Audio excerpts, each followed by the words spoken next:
समस्या कौन सुनेगा। ये लोग तो अभी चुनाव का टाइम है, तो मेढक की तरह सब लोग अभी सब दुख सुख में जा रहे हैं 4 महीने पहले से। जी नमस्कार दोस्तों, आज की जो उपस्थिति है आदरणीय श्री विधायक प्रेमशंकर यादव जी के आवास पे है और काफ़ी इनका शेड्यूल बिजी रहता है। इसी बिजी शेड्यूल में हमने बाइट देने का सर ने प्रयास किया और चलते हैं सीधा सर के पास और इनसे जानने का प्रयास करते हैं कि अभी बिहार और बैकुंठपुर का क्या हाल है। तो सर स्वागत है हमारे भारत की पुकार में। थैंक यू, आपके चैनल को बहुत बहुत धन्यवाद। तो सर अभी बैकुंठपुर और बिहार का क्या हाल चाल है? देखिए, बिहार का तो हाल पूरे देश और हमको लगता है इंटरनेशनल न्यूज़ बन चुका है। अभी SIR का जो मुद्दा है, कई जगह प्रॉब्लम मिल रही है, जो जेन्युइन लोगों का नाम कटा जा रहा है, चाहे जिस तरीक़ा से हो, बाहरी आदमी का नाम जोड़ा जा रहा है, क्योंकि हम लोग बॉर्डर पे हैं और गोपालगंज जिला बॉर्डर के वजह से कल कई रिपोर्ट मुझे मिला कि बाहरी लोगों का जो यहाँ का बासिंदा नहीं है, जो यहाँ का निवासी नहीं है, उसका भी बीजेपी के माध्यम से, बीजेपी के जो वर्कर लोग हैं या जो उनका BLA लोग, उसके माध्यम से नाम जोड़ा जा रहा है। तो एक गहन जांच की मामला है, इस पे हम लोग अपना टीम बैठा है, जांच हो रहा है और जो भी नाम छूटा है उस नाम को अभी जोड़ने में हम लोग लगे हुए हैं। और सुप्रीम कोर्ट भी आदेश दिया है कि जब तक नामांकन का डेट नहीं हो तब तक नाम जुटेगा, अपनी आपत्ति दर्ज करना। तो सर आपको क्या लगता है SIR जो वोटर अधिकार यात्रा भी हुआ, इससे आप मतलब सहमत हैं कि ये सही चीज़ हुआ है? बिल्कुल नहीं होता तो लोग जागरूक नहीं होता ना, ये होना बहुत ज़रूरी था। इसके लिए मैं अपने नेता को और आदरणीय राहुल गांधी जी को धन्यवाद देता हूं कि आप लोग दोनों आदमी मिलकर बिहार में संघर्ष किया, महागठबंधन को एक साथ लेकर, और इस संघर्ष के साथ ही आपके आम जन जन तक पहुंचा और हर व्यक्ति आपके साथ कदम से कदम मिलाकर चला। ये बहुत ही तो JP आंदोलन को याद दिला रहा था। तो इसमें एक चीज़ और भी तो मान सकते हैं, मान लीजिए कि अगर मेरी बहन है, वो बहन का यहाँ पे भी नाम है और ससुराल में शादी हुआ वहाँ पे भी नाम है, तो लाजमी है कटना, एक जगह कटेगा। ठीक है, वो तो मान लिया जहाँ 2 नाम है एक जगह कटना ही है। हम जिस बिंदु पे बात आपसे कर रहे हैं उस बिंदु पे आप हमसे क्वेश्चन नहीं, मैंने बोला कि नाम उसका भी कट गया है जो जेन्युइन पर्सन जो यहाँ है, जीवित है, उसका भी नाम कई जगह कटा हुआ। पूरे बिहार की बात बोल रहा है। जो पर्सन यहाँ मौजूद है, किसी कारणवश अनुपस्थित रहा, नहीं रहा, उपस्थित नहीं रहा, उसका भी नाम कट गया। वो है कहीं चला गया खेत खलिहान में या 1-2 दिन के लिए कहीं बाहर चला गया, तो उसका भी नाम कट गया, उसको अनुपस्थिति में दर्ज कर दिया गया जानबूझकर। तो ऐसे लोगों को तो हम लोग को जोड़ना पड़ेगा ना जी। और सबसे बड़ी बात है कि आपने टाइम नहीं दिया, आप चुनाव के ऐन वक्त पे आप ऐसा कर रहे हैं।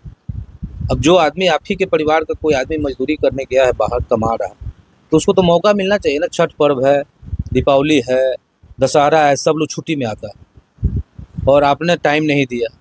वो तो टिकट अपना लिया है कि आपको छठ पूजा दीपावली में घर जाना है, मजदूरी करता है, वो टिकट ही कराएगा 4,000-5,000 का, तो परिवार को आके क्या देगा। तो ये सब टेक्निकल चीज़ तो है, ही प्रॉब्लम है। सरकार को इसको 6 महीना पहले करना चाहिए था, साल भर पहले करना चाहिए था। या आपने 2024 का चुनाव किया, आपने तो उसी वोटर ID कार्ड पे ना अपने प्रधानमंत्री देश के बन गए,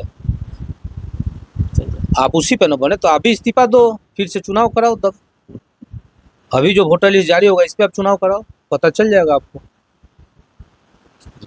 तो फिलहाल एक चीज़ और हम जानने का प्रयास करेंगे इसी कड़ी में, क्योंकि अभी आपने भी देखा होगा, सब लोग देखे हैं कि दरभंगा में जो युवा कांग्रेस का चढ़ के आदरणीय नेता प्रतिपक्ष तेजस्वी यादव थे। आप कैसे इस बात को बोल सकते हैं वो कांग्रेस का नेता था? वो बच्चा था, विचित्र बच्चा है, 20 साल का युवा है, 20 साल का युवा है, बच्चा है, कोई स्टेज पे चढ़ के बोल दिया, इसका हम लोग निंदा करते हैं। हमारे नेता तो वहाँ नहीं बैठे थे, हमारे नेता तो गाली नहीं दिया। आप तो देश के प्रधानमंत्री हो के आप सोनिया गांधी को गाली दिया। आपने उनका, हमारे नीतीश माननीय मुख्यमंत्री को तो 2015 में आप उनका DNA उनके माँ को गाली दिया। आप सोनिया गांधी को आप जर्सी गाय बोले। आपके एक प्रवक्ता गाली देते हैं। हमारे नेता आदरणीय तेजस्वी प्रसाद यादव जी के माँ को, आदरणीय पूर्व मुख्यमंत्री राबड़ी देवी जी की माँ को आपने बड़ी विधानसभा में गाली दिया, आपके नेता। इस पे तो आंदोलन करना चाहिए ना। आपकी माँ देश की माँ है तो सबकी माँ तो देश की माँ है। मणिपुर में नंगा महिलाओं को नंगा नचाया गया कपड़ा खोलकर, उस समय आप कहाँ सोए थे? आपकी सरकार थी वहाँ, आप मुख्यमंत्री पे कोई कार्रवाई नहीं किए, न इस्तीफा उसे मांगे, आपका मुंह बंद था। अभी एम्बुलेंस में आपके बलात्कार हुआ, आपकी सरकार की पुलिस बैठी थी, सरकारी तंत्र उसमें था, उसके साथ बलात्कार हुआ। तो इस सब चीज़ पे तो आप लोग मीडिया वाले लोग हैं, आप लोगों को पूछना चाहिए, जो ये सब कर रहा है उसे पूछना चाहिए कि उस समय जब DNA जांच की नीतीश कुमार की बात हुई थी, बिहार से कई लाख DNA यहाँ से गया था जांच कराने के लिए। उस समय गाली नहीं था। तो उसी उपलक्ष्य में देखा गया है कि बैकुंठपुर में और पूरे बिहार में 7 बजे से लेकर 12 बजे तक पूरा मतलब बिहार बंद का ऐलान किया गया है। इसमें आप सहमत हैं? बिल्कुल, हम तो उसी का जवाब दिया ना। इसमें क्या है, प्रोपगंडा। एक क्या होता है इसको, इमोशनल इमोशनल ब्लैकमेल। ब्लैकमेल किया जा रहा है इसको। तो ये पूरा देश दुनिया जान चुकी है और इंटरनेशनल न्यूज बन चुका है। वो भी गाली सुनने के 5 दिन बाद आप आके आंसू गिरा रहा है, आंसू टपका रहा है। हाँ, अभी देखें कि अध्यक्ष जी ने भी अरे अध्यक्ष तो खुद बोलता है कि हमारे पास तो गाली का डायरी है। हमारे उतना गालीबाज पूरे बिहार में कोई नेता नहीं है, हम उतना गालीबाज अध्यक्ष हैं। तो खुद बोलता है, उसका बयान है। ठीक बात है, लेकिन बहुत सारे लोग भी यहाँ बैठे हैं कि आपके आदरणीय नेता और नेता प्रतिपक्ष श्री तेजस्वी यादव जी ने जो कल 2-3 दिन पहले रील वायरल हुआ है युवाओं के साथ काफ़ी मेल जोल करके, तो इसमें अशोक चौधरी हो गए, जीतन मांझी भी उसमें हैं। तो उन्होंने बोले हैं कि अभी जो आप जिस पे रोड पे आप रील बना रहे हैं, जिस पे आप नाच रहे हैं, वो विकास नीतीश जी का देन है। ये विकास 90 के दशक का नहीं है, या आपके मतलब पिताजी का देन नहीं है। देखिए, वो विकास आदरणीय तेजस्वी प्रसाद यादव जी का है, जब 2015 में गठबंधन में थे। उन्हीं का रोड मैप तैयार किया हुआ है, और उन्हीं का रोड मैप तैयार करके माननीय मुख्यमंत्री जी को दिया हुआ चीज था, तभी बना हो। वो तैयार किया हुआ हमारे नेता का ही है। ठीक है, अब समय के अनुसार आप बनवाए, आपकी सरकार है, आप उपलब्धि लीजिएगा, लेकिन रोड मैप बना के तो हमारे नेता ही न दिया था। विकास तो होना ही है, विकास तो समय के अनुसार होता ही है। पहले क्या था, पहले आपके यहाँ रोड नहीं थी, कच्ची था। जब बजट के अनुसार लालू जी जब मुख्यमंत्री बने तो बजट बहुत कम था। बजट के अनुसार उन्होंने उस रोड को सोलिंग करवाया, कहीं कहीं पीसीसी कराया। बिजली की जहाँ तक बात थी, आपके यहाँ बिजली नहीं थी। हम लोगों को याद है, हम लोग को बचपन में 1990 में राजीव गांधी विद्युतीकरण के नाम से आता था, उसको भी नाम ही चेंज कर दिया। तो ये राजीव गांधी का ही देन है कि बिहार में बिजली आया। तो हम लोग को याद है 90 के दशक में जब बिजली आया तो लालू यादव उस समय थे, तो बजट के अनुसार हम लोग के गांव में भी बिजली आया, सब गांव में बिजली गया। जो सक्षम था वो अपना कनेक्शन लिया, कनेक्शन कराया, उसके अनुसार बिजली दौड़ा। राजीव गांधी का ही देन है कि सब जगह पोल हला, सब जगह ट्रांसफार्मर लगा। तो ये तो समय के अनुसार डेवलपमेंट, जैसे जैसे बजट बढ़ते जाती है, डेवलपमेंट बढ़ते जाती है। ये तो आम जनता भी जानता है कि उस समय क्या बजट था, अभी क्या बजट। उस समय 1,000 2,000 करोड़ का बजट आता था, 5,000 करोड़ का अभी 5 लाख 10 लाख करोड़ का बजट आता है, तो अंतर नहीं है। तो एक चीज, अभी जो तेजस्वी यादव जी का जो विधानसभा है जहाँ से चुनाव लड़ते हैं, वो बाढ़ से पूरा प्रभावित है।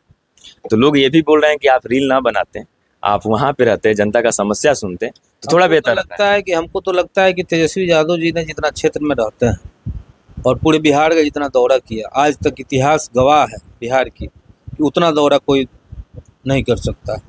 पैदल भी चले, बाइक से भी चले, गाड़ी से भी चले, हर कंस्टिट्यूंसी में करीब करीब उन्होंने घूम लिया। तो ये किसी के बस की चीज़ नहीं है। तो जनता से कनेक्शन किसकी है, ये बखूबी बिहार की जनता जानती है कि जन नायक कौन है। तो ठीक है, बिहार की बातें तो होती रहती है, लेकिन अभी हम लोग बैकुंठपुर में हैं, तो बिहार से सीधा बैकुंठपुर में आते हैं। और बैकुंठपुर की कुछ जनता का सवाल है जो मैंने नोट करके रखा हुआ है। तो सर, मेरा पहला सवाल आपसे यही रहेगा कि आपके कार्यकाल में बैकुंठपुर विधानसभा क्षेत्र में कौन कौन से प्रमुख विकास कार्य किए हैं? सबसे बड़ी बात है कि बैकुंठपुर मुझे खंडहर मिला था। बैकुंठपुर में था क्या, एक आप बनाए भी तो खंडहर बनाए डुमरिया घाट, उसको भी कंप्लीट आपने नहीं किया। और यहाँ की जो कनेक्टिविटी थी, जो रास्ते की कनेक्टिविटी थी, कहीं नहीं थी। कोई ऐसा गांव नहीं था जहां रोड था। कोई ऐसा गांव बता दीजिए 2020 में या 20 के बाद 21 तक कहीं रोड था। हमारे नेता जब आए सरकार में, जब मंत्री बने, मैं यहाँ 294 रोड या 293 रोड का मैंने दिया उनको, अनुशंसा किया। अनुशंसा के बाद उन्होंने यहाँ से डीपीआर बनवाए, सब जांच करवाए, प्रशासनिक हुआ, सब वही अभी टेंडर हो रही है सब। और टोटल अब चले जाइए गोपालगंज बैकुंठपुर में, कहीं एक ऐसा रास्ता बता दीजिए जहाँ खराब हो। जितना बढ़िया कनेक्टिविटी मैंने करा दिया बैकुंठपुर का, ये विकास नहीं है तो क्या करते हैं। पकहा दियरा का नाम सुने होंगे, शीतलपुर पकहा दियरा। कभी क्या पकहा के लोग हमारे सोचे थे कि हम लोग कभी पिच सड़क पे भी चले। वहाँ मेरे पिताजी जब थे तो 30-35 साल पहले उन्होंने वहाँ रोड बनवाया था, सोलिंग करवाया था। यहाँ है लोग, पुराने लोग, पूछ लीजिएगा, बता देगा। हाँ, उनका बेटा प्रेम शंकर यादव ने उसको पिच कराने का काम किया, और वो भी PWD से 18 फीट का पिच हुआ, दोनों तरफ से बोल्डर डालकर। तो वहाँ विकास, इसी को ना विकास करते हैं। वहाँ की बेटी बहन हमारी पढ़ने नहीं जाती थी दिगवा दुली, वो शिक्षा नहीं लेती थी, रोड नहीं था, हॉस्पिटल जाने में तकलीफ होती थी। तो मैं जब भी वहाँ जाता था तो यही मैं देखता था कि हमारी बेटी बहन का बहुत कम एज में शादी हो रही है। जब मैं कारण पूछता था कि क्यों शादी हो रही है, तो ये लोग जब पढ़ाई ही नहीं करेगा तो घर में रख के क्या करेंगे, शादी तो आज न कल करना है। तो मुझे तकलीफ होती थी कि हमारे घर की बच्चियाँ पढ़ नहीं पाती है, जिसकी वजह से उसकी कम उम्र में शादी होती है। इस पे मैंने काम किया, रोड बनवाया। आज चले जाइए, लड़की सब साइकिल से बेधड़क पढ़ने जाती है, दिगवा दुली शिक्षा लेती है, ग्रेजुएशन कर रही है, इंटरमीडिएट कर रही है, कोचिंग कर रही है, अदर चीज़ की कोचिंग कर रही है, पढ़ रही है। तो अब तो इससे खुशी की बात मेरे लिए क्या हो सकती है कि मेरी बहन सब पढ़ रही है, उच्च शिक्षा ले रही है, तो मेरे एक जनप्रतिनिधि होने के नाते इससे बड़ी खुशी मेरे लिए क्या हो सकती है।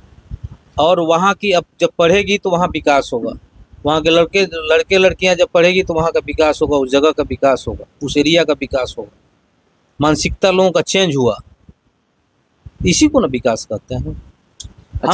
हम कंस्ट्रक्शन खड़ा कर दें, हम बिल्डिंग बना दें, और बिल्डिंग में रहने वाला कोई नहीं। यहाँ बहुत सारा उप स्वास्थ्य केंद्र बना हुआ है, बहुत सारा केंद्र बना हुआ है, बहुत सारे बिल्डिंग बन गया है। जरा बताइए कितना डॉक्टर, कितना नर्स रहता है। तो हम इसको बेहतर माने कि आज से 20 साल पहले जो था उसको बेहतर माने, जो यहाँ पे 30 रुपया महीना पे हम एक देते थे जगह, गांव में हर जगह गांव में रहता था, जो स्वास्थ्य विभाग ले लेता था 30 रुपये महीना पे, और एक अलमीरा रहता था जिसमें टोटल जेनरिक मेडिसिन, जो डेली की मेडिसिन है, जो उपलब्ध रहती थी उसमें। और सुबह से लेकर सुबह 10 बजे से लेकर शाम को 6 बजे तक डॉक्टर और नर्स रहता था। यहाँ की भी कहानी बता रहे हैं, वो बेहतर था कि अभी हमारे मठिया पे स्वास्थ्य केंद्र बना हुआ है, बहुत पहले बिल्डिंग बना हुआ है, उसमें एक ना डॉक्टर है, उसमें गाय भैंस चलता है, स्कूल चलता है। उसी तरह से कई ऐसी बिल्डिंगें हैं जो बन के तैयार है, न वहाँ डॉक्टर है। मैं ट्रामा, हमारे नेता बने स्वास्थ्य मंत्री, तो मैंने झांझवा में ट्रामा सेंटर का बहुत सारे उस पर बवाल हुआ, आज तक कई करोड़ का बिल्डिंग बन गया, वहाँ कोई देखने पूछने वाला नहीं। जब मेरे नेता स्वास्थ्य मंत्री बने तो उनसे मैंने आग्रह करके वहाँ ट्रामा सेंटर करवाया। ट्रामा सेंटर इसलिए करवाया कि यहाँ जो भी एक्सीडेंट होता था, लोग गोरखपुर जाते थे, पटना जाते थे, नहीं तो मुजफ्फरपुर जाते थे, दूरी जाते होते तब तक बहुत लोग मृत घोषित हो जाते थे। इस सारी बातों को मैंने अपने नेता के पास रखा, नेता उन्होंने उद्घाटन किया, चालू हो गया, 7-8 डॉक्टर भी हो गया। मैं अपने फंड से वहाँ मैंने 67 लाख का सामान खरीद के दिया। और आज की स्थिति क्या है, वहाँ जाके देखिए, उसको दिखाइए अपने मीडिया चैनल से कि आज की स्थिति क्या है, कितना डॉक्टर है, कितना नर्स है। तो इस बात पे अगर बिंदु थोड़ा सा और डालते हैं तो इसमें तो ये भी जिक्र आता है कि बोलते हैं मंजीत सिंह कि हम बनवाए हैं, हम किए हैं, मिथिलेश तिवारी हम कहाँ कहते हैं कि आप नहीं बनवाए हैं? आपने बिल्डिंग खड़ा कर दिया, तो बिल्डिंग खड़ा कर दिया तो उसमें परिवार को रखिएगा ना जी, उसमें गाय भैंस को, बकरी को पालिएगा। उसमें आपने बिल्डिंग खड़ा कर दिया, उसमें कोई व्यवस्था नहीं किया। व्यवस्था तो प्रेम शंकर की है ना, हम कहाँ कह रहे हैं कि आप नहीं बनवाए, आप दोनों बनवाए, लेकिन व्यवस्था तो मैंने बनाया ना। आज आप उस व्यवस्था को, आपकी सरकार कहाँ चला रही है? मेरी जब सरकार थी तो व्यवस्था चली। तो इसी बात पे आगे बढ़ते हैं और दूसरा सवाल की ओर बात करते हैं कि जनता आपको दोबारा क्यों चुने, आपकी अब तक सबसे बड़ी उपलब्धि क्या है? देखिए, जनता अब क्यों चुने, जनता ये तो जवाब जनता देगी। मैं यहाँ विकास किया हूँ, मैं यहाँ काम किया हूँ, और मैं, हमको याद है कि 5 साल हो गया मुझे, और मेरी कनेक्टिविटी जो जनता से है, मैं पूरे बिहार में चैलेंज देता हूँ, किसी की उतनी कनेक्टिविटी नहीं है। मैं हर संडे और सैटरडे को जनता दर्शन कार्यक्रम लगाता हूँ, और मैं जितना क्षेत्र में रहता हूँ, पूरे बिहार में कोई एमएलए उतना क्षेत्र में नहीं रहा जितना मैं क्षेत्र में रहता हूँ। मैं लोगों को सुख दुख में रहता हूँ, कोई कहीं बुलाता है मैं चले जाता हूँ। मैं जानता हूँ कि अगर हम नहीं रहेंगे तो पूरा बैकुंठपुर के लोग कहाँ जाएंगे, लोगों की समस्या कौन सुनेगा। ये लोग तो अभी चुनाव का टाइम है, तो मेढक की तरह सब लोग अभी सब दुख सुख में जा रहे हैं, चाहे हैं 4 महीने पहले से। इन लोगों से क्वेश्चन पूछना चाहिए कि आप 5 साल कहाँ थे, अभी चुनाव का मौका आया है तो लोगों के बीच में अब जा रहे हैं। आप 5 साल कहाँ थे, कहाँ गुम हो गए थे? तो हमको जनता चुनी थी इसीलिए ना कि विधायक से मेरी कनेक्टिविटी रहेगी, मेरी समस्या को दूर करेगा। तो विधायक जब रहेगा तभी तो उसकी समस्या को हम सुनेंगे।